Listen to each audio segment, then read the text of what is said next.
नमस्कार दोस्तों, आपका स्वागत है अपने YouTube channel P for portfolio में। आज आपको पता ही होगा मार्केट में काफ़ी वॉलेटिलिटी देखने को मिली थी। मार्केट में हमें गिरावट देखने को मिली और उसके रीजंस क्या है उसके बारे में भी हमने बात कर ली है। तो यहाँ पर केमिकल सेक्टर में भी खास करके गिरावट देखने को मिली थी। Navin fluorine, Aarti industry, Vinati organics, Pidilite industry और भी कई स्टॉक्स है, लेकिन हम 4 स्टॉक्स पर यहाँ पर फोकस करने वाले हैं। सपोर्ट्स और रेजिस्टेंस को जानेंगे और ऐसी सिचुएशन में क्या करना चाहिए, बाय करें, सेल करें या होल्ड करें, इसके बारे में बात करेंगे। लेकिन उससे पहले अगर आपने चैनल को सब्सक्राइब नहीं किया है तो प्लीज सब्सक्राइब कीजिए और रेगुलर अपडेट्स पाने के लिए नोटिफिकेशन बेल को प्रेस कीजिए। साथ ही साथ टेलीग्राम चैनल को भी ज्वाइन कीजिए जिसकी लिंक डिस्क्रिप्शन बॉक्स में दी गई है। तो यहाँ पर सबसे पहले बात कर लेते हैं नवीन फ्लोरिन के बारे में। आपको बता दूं कि यहाँ पर हम टेक्निकल एनालिसिस ही करेंगे, फंडामेंटल एनालिसिस हमने कंपनी की हुई है और हमें पता है कि सब फंडामेंटली स्ट्रॉन्ग कंपनीज है। तो यहाँ पर आप देख पाएंगे नवीन फ्लोरिन का जो ट्रेंड यहाँ पर हमें दिखाई देता है, स्टॉक जनरली सपोर्ट लेता है 50 डेज के ईएमए के आसपास और वापस हमें तेजी कंटिन्यू रहती हुई भी नजर आती है। तो यहाँ पर स्टॉक ने आज जो लो बनाया था वो भी 50 डेज के ईएमए के आसपास ही था। 8.5% की गिरावट आज हमें देखने को मिली है। जो ओपनिंग हुई वही उसका हाई बना था और उसके बाद हमें गिरावट देखने को मिली और 8.5% की गिरावट आज हमें देखने को मिली थी। यहां पर इंडिकेटर्स की बात करें तो मनी फ्लो इंडेक्स का नंबर कैलकुलेट होकर आता है 50.24। आप देख पाएंगे काफी ज्यादा गिरावट हमें यहां पर देखने को मिल चुकी है और 2-3 महीनों के बाद 50 का नंबर हमें यहां पर देखने को मिल रहा है। अब बात करें यहां पर आरएसआई के बारे में तो आप देख पाएंगे आरएसआई का नंबर कैलकुलेट होकर आता है 48.26। यहां पर आप देख पाएंगे काफी दिनों के बाद 48.26 का नंबर भी रिविजिट करता हुआ नजर आ रहा है। यहां पर भी हमें वीकनेस आती हुई नजर आ रही है। एमएससीडी के बारे में बात करें तो एमएससीडी में फिलहाल हमें फ्रेश यहां पर हमें बियरिश क्रॉसओवर देखने को मिल रहा है, जो कि दर्शा रहा है कि यहां पर आगे आने वाले दिनों में और भी गिरावट हो सकती है। बॉलिंजर बैंड के बारे में बात करें तो आप देख पाएंगे बॉलिंजर बैंड के अपर बैंड के आसपास रेजिस्टेंस फेस करने के बाद स्टॉक में गिरावट देखने को मिली है। अपर बैंड है 2234 का लेवल, मीडियन है 2016 का लेवल जो कि टूट चुका है। और अगर बात करें यहां पर लोअर बैंड के बारे में तो वो है 1798 के आसपास का लेवल। अब बात कर लेते हैं यहां पर पिवट पॉइंट्स के बारे में तो आप देख पाएंगे पिवट लेवल कैलकुलेट होकर आता है 1761 के आसपास का लेवल। एक रेजिस्टेंस का लेवल है जो कि 2066, वो सस्टेन नहीं कर पाया और वापस हमें यहां पर गिरावट देखने को मिल रही है। अगर बात करें नीचे के सपोर्ट्स के बारे में तो हमें यहां पर 1608 के लेवल्स दिखाई देते हैं। उससे भी नीचे जाए तो 1456 का लेवल भी हमें यहां पर दिखाई दे रहा है। अब चलते हैं ऑल टाइम चार्ट पर, जहां पर एक कैंडल 1 मंथ को रिप्रेजेंट करेगी, जिससे हमें पता चलेगा स्टॉक ने कैसी मूवमेंट बना कर दी है। तो आप देख पाएंगे धमाकेदार स्टॉक रहा है, मल्टी बैगर रिटर्न से स्टॉक ने बना कर दिए हैं। कभी भी ज्यादा डीप करेक्शन स्टॉक में देखने को नहीं मिला है। जब भी करेक्शन देखने को मिलता है तो 20 मंथ्स का जो ईएम है वो एज ए सपोर्ट हमें दिखाई दिया है और वापस तेजी कंटिन्यू रहती हुई नजर आई है। और स्पेशली 2019 के हाफ के बाद 2019 का हाफ हुआ उसके बाद हमें जो तेजी देखने को मिल रही है, आप देख सकते हैं धमाकेदार तेजी हमें यहां पर देखने को मिल रही है। 20 मंथ्स का ईएमए फिलहाल कैलकुलेट होकर आता है 1200 के लेवल के आसपास। तो ऐसे में पोजीशंस के बारे में बात कर लेते हैं। अगर आपने ऊपर पोजीशन बनाकर रखी है, हालांकि मैंने रेकमेंड नहीं किया था, अगर बनाकर रखी है, फोमो में आकर ले लिया है तो कोई बात नहीं है, कंपनी अच्छी है, लॉन्ग टर्म के लिए बने रह सकते हैं। अगर आपने नीचे पोजीशन बनाकर रखी है, आप अभी प्रॉफिट में चल रहे हैं, लॉन्ग टर्म के लिए लिया है तो कंटिन्यू होल्डिंग। लेकिन अगर आपने शॉर्ट टर्म के लिए लिया है तो ये जो 50 डेज का ईएमए आपको दिखाई दे रहा है वो स्ट्रॉन्ग सपोर्ट की तरह हमेशा हमें दिखाई दिया है। अगर ये सपोर्ट टूटता है तो और भी गिरावट हमें देखने को मिल सकती है। अब बात करें यहाँ पर फ्रेश बाय के बारे में तो ये स्टॉक काफी ज्यादा भागा हुआ स्टॉक है, ये हमें पता होना चाहिए। अब देख पाएंगे 1000 रुपीज का लेवल ऐसे सपोर्ट दिखाई दिया था जब मार्च में गिरावट देखने को मिल रही थी और उसके बाद यहाँ पर बहुत ही ज्यादा तेजी देखने को मिल रही है। स्टॉक यहाँ से डबल होता हुआ नजर आ रहा है। तो मेरा मानना है फिलहाल की सिचुएशन बिल्कुल भी सर्टन हमें दिखाई नहीं दे रही है। इंडिया चाइना के बीच में बॉर्डर का टेंशन कैसे इमर्ज होता है ये कोई भी प्रेडिक्ट नहीं कर सकता। और यहां पर जीडीपी का डेटा भी बहुत ज्यादा बुरा आया है, तो कल का दिन काफी इंपॉर्टेंट है। जीडीपी के डेटा पे कैसे रिएक्ट करता है मार्केट, ये देखने वाली बात है। साथ ही साथ सुप्रीम कोर्ट की हियरिंग है वोडाफोन आइडिया वाला, यानी कि एजीआर केस पर भी हियरिंग है, तो वो भी जानने वाली बात है। तो मेरा मानना है जो काफी ज्यादा भागे हुए स्टॉक्स हैं थोड़ा सा वेट करना चाहिए। तो जो एग्रेसिव इन्वेस्टर हैं, एक्टिव इन्वेस्टर हैं, उनके लिए भी जो लेवल्स मैं आपको बताना चाहूंगा वो होंगे 1700 के नीचे के लेवल्स। अगर आपको 1600 से 1700 के आसपास स्टॉक दिखाई देता है तो वहां पर आप लॉन्ग टर्म के लिए बाइंग इनिशिएट कर सकते हैं। लेकिन अगर आप कंजर्वेटिव इन्वेस्टर हैं तो आपको 200 डेज के ईएमए का वेट करना चाहिए, जो कि फिलहाल कैलकुलेट होकर आता है 1458 के आसपास का लेवल।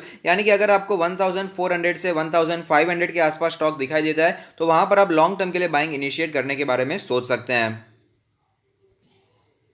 नेक्स्ट अब बात कर लेते हैं आरती इंडस्ट्रीज के बारे में। यहाँ पर 3.5% के आसपास की गिरावट देखने को मिली है। कंपैरेटिवली हमें नवीन फ्लोरिन के हिसाब से कम गिरावट आरती इंडस्ट्री में देखने को मिली है, क्योंकि पिछले कुछ दिनों से यहाँ पर ऑलरेडी गिरावट बनी हुई थी। प्रॉफिट बुकिंग हमें पहले से ही देखने को मिल रही थी। तो यहाँ पर RSI का नंबर है 49.53। आप देख पाएंगे RSI का नंबर नीचे आता हुआ नजर आ रहा है, यानी कि यहाँ पर हमें वीकनेस साफ साफ नजर आ रही है। अगर बात करें यहाँ पर MFI के बारे में, यानी कि मनी फ्लो इंडेक्स के बारे में, तो मनी फ्लो इंडेक्स का नंबर कैलकुलेट होकर आता है 66.7। तो यहाँ पर हाईली ओवरबॉट सिचुएशन में ये ट्रेड करा था, तो यहाँ पर करेक्शन तो आना ही था और हमें यहाँ पर मनी फ्लो इंडेक्स में थोड़ी सी वीकनेस आती हुई नजर आ रही है। MACD के बारे में बात करें तो आप देख पाएंगे MACD में फ्रेश हमें यहाँ पर बियरिश क्रॉसओवर देखने को मिल रहा है, जो कि संकेत दे रहा है कि आगे आने वाले दिनों में और भी गिरावट हो सकती है। लेकिन ऐसे पहले भी एक संकेत मिला था, लेकिन वो संकेत ज्यादा देर तक टिका नहीं, ज्यादा बियरिश क्रॉसओवर लंबा नहीं हुआ और वापस बुलिश क्रॉसओवर में कन्वर्ट हो चुका था। अगर बात करें बॉलिंजर बैंड के बारे में, तो आप देख पाएंगे बॉलिंजर बैंड के अपर बैंड के काफी ऊपर निकल चुका था स्टॉक, इसीलिए रेजिस्टेंस का सामना करना पड़ा और स्टॉक में गिरावट देखने को मिली। फिलहाल मीडियन का जो लेवल है वो भी टूट चुका है। मीडियन है 1070 का लेवल, अपर बैंड है 1178 के आसपास का लेवल, और अगर बात करें यहाँ पर लोअर बैंड के बारे में तो वो है 961 के आसपास का लेवल। अब बात कर लेते हैं यहाँ पर पिवट पॉइंट्स के बारे में। तो आप देख पाएंगे पिवट लेवल कैलकुलेट होकर आता है 958 के आसपास का लेवल। रेजिस्टेंस की बात करें तो यहाँ पर तीसरा जो रेजिस्टेंस था पिवट पॉइंट का रेजिस्टेंस 1166, यही एक स्ट्रॉन्ग रेजिस्टेंस की तरह हमें दिखाई दिया। स्टॉक उसके ऊपर जरूर गया, लेकिन वहां पर सस्टेन नहीं हो पाया और वापस गिरावट देखने को मिल चुकी थी। और यहाँ पर सपोर्ट्स की बात करें तो हमें यहाँ पर 922 और उससे भी नीचे के सपोर्ट्स हमें यहाँ पर दिखाई दे रहे हैं। अब चलते हैं ऑल टाइम चार्ट पर, वहां पर कैसी सिचुएशन बनी हुई है उसके बारे में बात कर लेते हैं। तो आप देख पाएंगे धमाकेदार स्टॉक रहा है, मल्टी बैगर रिटर्न से स्टॉक ने हमें बना कर दिए हैं। कभी भी ज्यादा डीप करेक्शन स्टॉक में देखने को नहीं मिला है। जब भी करेक्शन देखने को मिलता है सपोर्ट लेता है 20 मंथ्स के EMA के आसपास और वापस तेजी हमें बरकरार रहती हुई नजर आती है। तो यहां पर आप देख पाएंगे फिलहाल वो लेवल कैलकुलेट होकर आता है 877 के आसपास का लेवल, और अगस्त का महीना भी खत्म हो चुका है। और आप देख पाएंगे अगस्त के महीने की जो कैंडल यहां पर बनती हुई नजर आ रही है, यहां पर हम कह सकते हैं कि ये एक बियरिश कैंडल है, क्योंकि ओपन प्राइस देखने को मिला, उसके बाद काफी ज्यादा तेजी देखने को मिली, लेकिन वो तेजी ठंडी होती हुई नजर आ रही थी और प्रॉफिट बुकिंग देखने को मिला। हालांकि जो ओपनिंग हुआ था उससे ऊपर ही क्लोजिंग देखने को मिली, लेकिन जो यहां पर हमें ऊपर की विक दिखाई दे रही है काफी ज्यादा बड़ी दिखाई देती है, यानी कि प्रॉफिट बुकिंग काफी ज्यादा हमें यहां पर दिखाई दी है। तो एक बियरिश कैंडल का संकेत हम इसे कह सकते हैं। अब बात करें यहां पर पोजीशंस के बारे में, तो यहां पर मैंने आपको बिल्कुल भी रेकमेंड नहीं किया था ऊपर के प्राइस पर लेने के लिए, लेकिन अगर आपने फोमो में आकर ले भी लिया है तो यहां पर कंपनी अच्छी है, बने रहना चाहिए।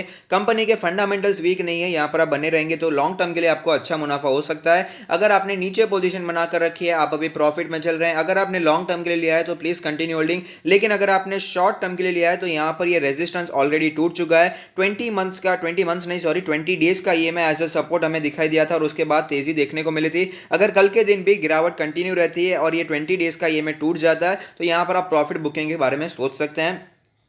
और अगर बात करें फ्रेश बाय के बारे में, तो यहाँ पर फ्रेश बाय किया जा सकता है, क्योंकि आप देख सकते हैं कि स्टॉक में हमें यहाँ पर जब मार्च में गिरावट बनी हुई थी 650 के आसपास का लेवल हमें देखने को मिला था, उसके बाद तेजी बनी हुई थी, वापस गिरावट आई तो यहाँ पर भी हमने बाय किया था, उसके बाद फिर से 900 के लेवल के आसपास बाय किया, फिर से 980 के आसपास बाय किया और हमें तेजी भी देखने को मिली। हमने वहाँ पर प्रॉफिट बुकिंग भी किया था, जिन्होंने स्विंग ट्रेड के लिए लिया उन्होंने प्रॉफिट बुकिंग भी किया और फिर से यहाँ पर गिरावट का सिलसिला बनता हुआ नजर आ रहा है। तो जो एग्रेसिव इन्वेस्टर हैं, जो एक्टिव इन्वेस्टर हैं, उनके लिए एक लेवल मैं बताना चाहूंगा जो कि है 980 से 1000 के आसपास का लेवल। अगर आपको ये लेवल कहीं पर भी दिखाई देता है तो वहां पर आप बाइंग इनिशिएट करने के बारे में सोच सकते हैं, क्योंकि आप देख सकते हैं कि 980 का लेवल जो है वो है 100 डेज का EMA, जहां पर स्टॉक ने पहले भी सपोर्ट लिया था। और यहां पर हमें 50 डेज का EMA जो कि ग्रीन लाइन है वो 1017 के आसपास दिखाई देता है। तो ये जो रेंज है 980 से 1000 के आसपास की रेंज, वहां पर आप बाइंग के बारे में सोच सकते हैं अगर आप एग्रेसिव इन्वेस्टर हैं। लेकिन वेट करने वाले कंजर्वेटिव इन्वेस्टर है वो 200 डेज का जो EMA 936 के आसपास बनकर आता है। तो अगर आपको स्टॉक 900 से करके 940 के आसपास दिखाई देता है तो वहां पर आप लॉन्ग टर्म के लिए बाइंग इनिशिएट करने के बारे में सोच सकते हैं। तो अब बात कर लेते हैं विनाती ऑर्गेनिक्स के बारे में। तो यहाँ पर 6.5% के आसपास की गिरावट हमें देखने को मिल रही है। यहाँ पर आप देख पाएंगे पिछले कुछ दिनों में ही हमें यहाँ पर बहुत ज़्यादा तेज़ी भी देखने को मिली थी। यहाँ पर हमने आपको रेकमेंड भी किया था कि आप बाइंग करने के बारे में सोच सकते हैं और 1150 के आसपास हमने प्रॉफिट बुकिंग को भी कह दिया था और उसके बाद आप देख सकते हैं गिरावट भी हमें देखने को मिल रही है, प्रॉफिट बुकिंग देखने को मिला था और आज भी काफ़ी ज़्यादा गिरावट हमें देखने को मिल चुकी है। उसके पहले भी यहाँ पर प्रॉफिट बुकिंग बनी हुई थी। तो यहाँ पर ये वापस उसी लेवल पर खड़ा होता हुआ नजर आ रहा है जो लेवल पर ये पहले ट्रेड करता हुआ हुआ नजर आ रहा था। इंडिकेटर्स की बात करें तो यहाँ पर मनी फ्लो इंडेक्स का नंबर अभी फिलहाल 80 के आसपास दिखाई दे रहा है, यानी कि अभी भी ये हाईली ओवरबॉट सिचुएशन में ही दिखाई दे रहा है, यानी कि अभी भी मनी फ्लो इंडेक्स का नंबर स्ट्रांग ही यहाँ पर दिखाई देता है। आरएसआई के बारे में बात करें तो आरएसआई का नंबर है 46.67, हाईली ओवरबॉट जोन से काफी ज्यादा यहाँ पर करेक्शन देखने को मिल रहा है। यहाँ पर स्टॉक हमें नीचे आता हुआ नजर आ रहा है, इसीलिए आरएसआई का नंबर भी नीचे आता हुआ नजर आ रहा है। एमएससीडी के बारे में बात करें तो एमएससीडी में पूरी संभावनाएं बनकर आती है कि यहाँ पर एक बियरिश क्रॉसओवर देखने को मिल सकता है और गिरावट देखने को मिल सकती है। अगर बात करें बॉलिंजर बैंड के बारे में तो आप देख पाएंगे बॉलिंजर बैंड के अपर बैंड के आसपास, अपर बैंड के भी काफी ऊपर निकल चुका था, स्टॉक 1200 के आसपास पहुंच चुका था और वहां से हमें गिरावट देखने को मिल रही है। और आप देख सकते हैं मीडियन का जो लेवल था 1018 का लेवल, उसके नीचे स्टॉक हमें जाता हुआ नजर आ रहा है। लोअर बैंड है 912 के आसपास का लेवल। अगर बात करें पिवट पॉइंट्स के बारे में तो पिवट लेवल कैलकुलेट होकर आता है 993 के आसपास का लेवल। तीसरा रेजिस्टेंस जो था वहां तक स्टॉक पहुंच चुका था 1160 के आसपास, उसके ऊपर निकल चुका था लेकिन स्टॉक सस्टेन नहीं हो पाया, वापस गिरावट देखने को मिल गई और फिलहाल अपने वापस पिवट पॉइंट के आसपास स्टॉक हमें खड़ा रहता हुआ नजर आ रहा है। नीचे के सपोर्ट्स के बारे में बात करें तो 943 का लेवल दिखाई देता है, उससे भी नीचे जाए तो हमें यहाँ पर 909 का लेवल भी दिखाई दे रहा है। अब चलते हैं ऑल टाइम चार्ट पर, जहां पर एक कैंडल 1 मंथ को रिप्रेजेंट करेगी, जिससे हमें पता चलेगा स्टॉक ने कैसी मूवमेंट बनाकर दी है। तो आप देख पाएंगे धमाकेदार स्टॉक रहा है, मल्टी बैगर रिटर्न से स्टॉक ने हमें बनाकर दिया है। जब भी करेक्शन देखने को मिलता है तो ये 20 मंथ्स के ईएमए के आसपास सपोर्ट ले लेता है और वापस हमें तेजी कंटिन्यू रहते हुए भी नजर आती है। लेकिन जब मार्केट में भयंकर क्रैश हमें देखने को मिला तब 50 मंथ्स का ईएमए एज ए सपोर्ट दिखाई दिया और उसके बाद वापस हमें तेजी भी देखने को मिली थी। तो आप देख पाएंगे अगस्त मंथ का जो हमें यहाँ पर कैंडल बनता हुआ नजर आ रहा है, ये भी हमें बियरिश कैंडल ही बनता हुआ नजर आ रहा है, जैसे कि आरती इंडस्ट्री में भी बनता हुआ नजर आया था। ऐसे में पोजीशन बनाकर रखिए तो क्या करना चाहिए, अगर आपने ऊपर पोजीशन बनाकर रखी है, हालांकि हमने रेकमेंड आपको नहीं किया था, हमने आपको प्रॉफिट बुकिंग रेकमेंड की थी। अगर आपने ऊपर फिर भी पोजीशन बनाकर रखी है फोमो में आकर तो यहाँ पर कंपनी अच्छी है, लॉन्ग टर्म के लिए बने रह सकते हैं। और अगर आपने नीचे पोजीशन बनाकर रखी है, आप अभी प्रॉफिट में चल रहे हैं, लॉन्ग टर्म के लिए लिया है तो प्लीज कंटिन्यू होल्डिंग। लेकिन अगर आपने शॉर्ट टर्म के लिए लिया है तो यहाँ पर आपको फिलहाल होल्ड करना चाहिए, ऐसी मेरी राय रहेगी।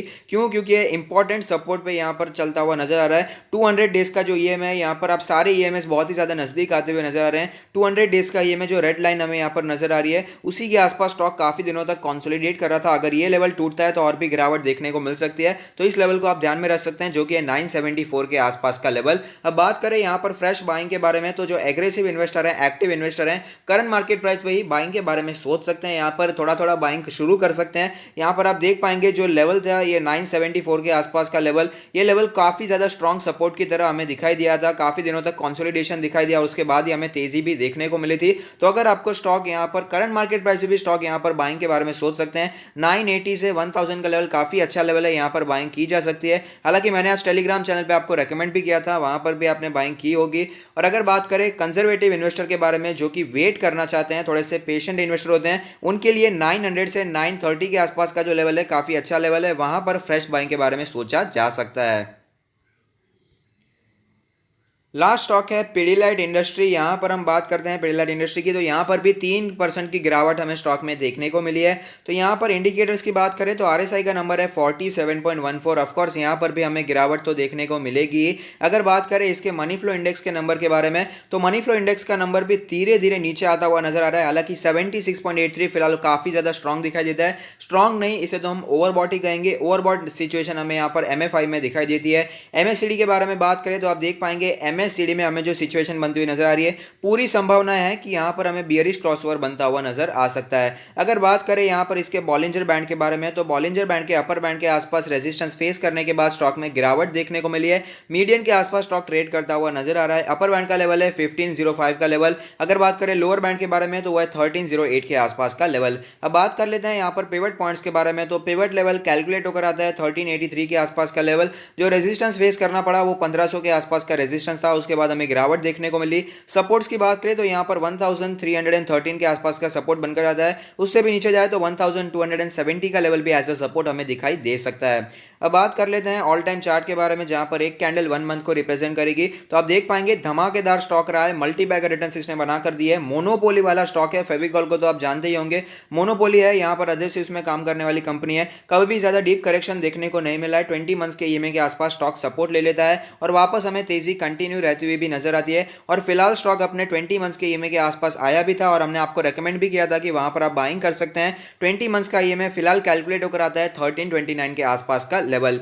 यहाँ पर भी आप देख पाएंगे जो लास्ट मंथ की कैंडल यानी कि अगस्त की कैंडल हमें बनती हुई नजर आ रही है, ये भी एक बियरिश काइंड ऑफ कैंडल कह सकते हैं। लेकिन जितनी बियरिश आरती इंडस्ट्री और हमें यहाँ पर विनाती ऑर्गेनिक्स की बनती हुई नजर आ रही है, इतनी बियरिश हमें यहाँ पर पिडिलाइट इंडस्ट्री की कैंडल बनती हुई नजर नहीं आ रही है। अब बात कर लेते हैं पोजीशंस के बारे में। अगर आपने ऊपर पोजीशन बना कर रखी है, यहाँ पर आप लॉस में चल रहे हैं, तो चिंता करने की जरूरत नहीं है, यहाँ पर बने रहिए, लॉन्ग टर्म के लिए अच्छा स्टॉक है। यहाँ पर फिलहाल हमने रेकमेंड किया था आपको बाइंग करने के लिए, इस लेवल के आसपास आपको बाइंग रेकमेंड की थी। 1300 से 1350 का लेवल काफी अच्छा लेवल है, और यहाँ पर आपको 1450 के आसपास प्रॉफिट बुकिंग करने के बारे में भी सलाह दी थी। तो यहाँ पर जिन्होंने लॉन्ग टर्म के लिए लिया है उन्हें टेंशन लेने की जरूरत नहीं है, बने रहिए। लेकिन अगर आपने यहाँ पर शॉर्ट टर्म के लिए लिया है तो एक इंपॉर्टेंट लेवल पे फिलहाल स्टॉक ट्रेड कर रहा है, जो कि इसका 200 डेज का ईएमए, रेड लाइन जो आपको दिखाई दे रही है 200 डेज का ईएमए, उसी लेवल के आसपास फिलहाल स्टॉक ने सपोर्ट लिया है। अगर ये लेवल टूटता है तो फिर से हमें गिरावट यहाँ पर कंटिन्यू रहती हुई भी नजर आ सकती है। अब बात करें यहाँ पर फ्रेश बाइंग के बारे में, तो आप देख पाएंगे ये जो लेवल हमें दिखाई दे रहा है 1350 के आसपास का लेवल,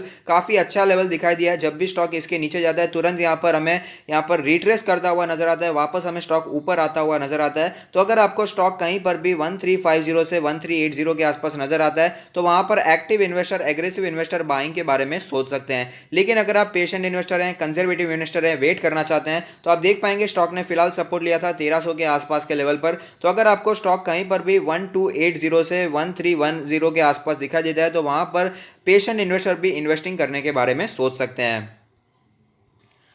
तो सारे स्टॉक्स हमने यहाँ पर आपको बता दिए हैं। हमने सारे स्टॉक्स तो नहीं, 4 स्टॉक्स के बारे में बात की, अलग अलग लेवल्स भी बताया जहाँ पर आप बाइंग करने के बारे में सोच सकते हैं। छोटी छोटी क्वांटिटी में यहाँ पर आप बाइंग करने के बारे में सोच सकते हैं, अपनी नेचर के हिसाब से यहाँ पर बाइंग कर सकते हैं। अगर आप एग्रेसिव इन्वेस्टर हैं तो पहला लेवल आप फॉलो कर सकते हैं, अगर आप कंजर्वेटिव इन्वेस्टर हैं तो दूसरे लेवल को फॉलो करने के बारे में सोच सकते हैं। ये सारे के सारे फंडामेंटली स्ट्रॉन्ग स्टॉक है, तो यहाँ पर घबराने की जरूरत नहीं है। पोर्टफोलियो में आप अपने इन स्टॉक्स को रख सकते हैं, और साथ ही साथ अगर आप अपना पोर्टफोलियो रिव्यू करवाना चाहते हैं तो उसका प्रोसीजर भी हमने डिस्क्रिप्शन बॉक्स में दे दिया है। और अगर आपको ये वीडियो पसंद आता है तो लाइक कीजिए, शेयर कीजिए, कमेंट कीजिए, सब्सक्राइब कीजिए और मुझे मोटिवेट कीजिए। Thank you, stay happy, happy investing.